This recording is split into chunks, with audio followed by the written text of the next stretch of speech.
First MR state ke thakta ikai khumnaba utlaba matung Leikhidraba ki aroiba mathau mangam pangthoknaba ki damak Kwakaitel Moirang Purel da leiba yumda purakke Leikhidraba ki hakchang purakpa ki lambida yamlaba miyamna leisukatuna ikai khumnaba utkhre loinena Kwakaitel Laishram Nekai Moirang Purel makha da leiba Youth Development Club kam Mina Library da lamda matung ki miyam amade Sainik School Imphal Alumni Association ge miyoi singnaso mahaki photo da leisukatuna ikai khumnake leisukatpa duga mari lenena misi ese ke matang da sem ki JSC के convener doctor Maibam Ratan Kumar ना फोंगदोरकपदा मिसी एसे के मतंग दा JSC सेमलबा मतुंग अरांग चीफ मिनिस्टर उनखरे चीफ मिनिस्टर का उनाबादुदा मिसी एसे के मतंग दा JSC के माइकै दगे लौखत हनिंगबा थबक अयाम्बा मांगजौनना लौखतनबा सेम सारमले मरम असिना चटनबीगी मतुंग इना अरोइबा मथौ मंगम पांगथोकनबा हाइदुना इमुंग मनुंगे खल्लगा असिबा हकचांग लौबनी हाइबा वाफम फोंगदोरखे terrorist kai ku singna akhoi loktunaraga akhoi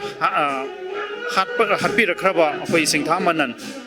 Anandkumar SDPO Moreh gi akhoi asumba YL se paliba government sina akhoi kanu ariba Manipur gi state force sijina duna ko aduga hariba mapham se makhata na dum uthokpa ngamdaba su hona biyo se koi thamjarami adu ma makhata na madu अखोई अदुम तौगनी हाबगी थाजबसु माना अदुम थबिरे हौजी अखोइना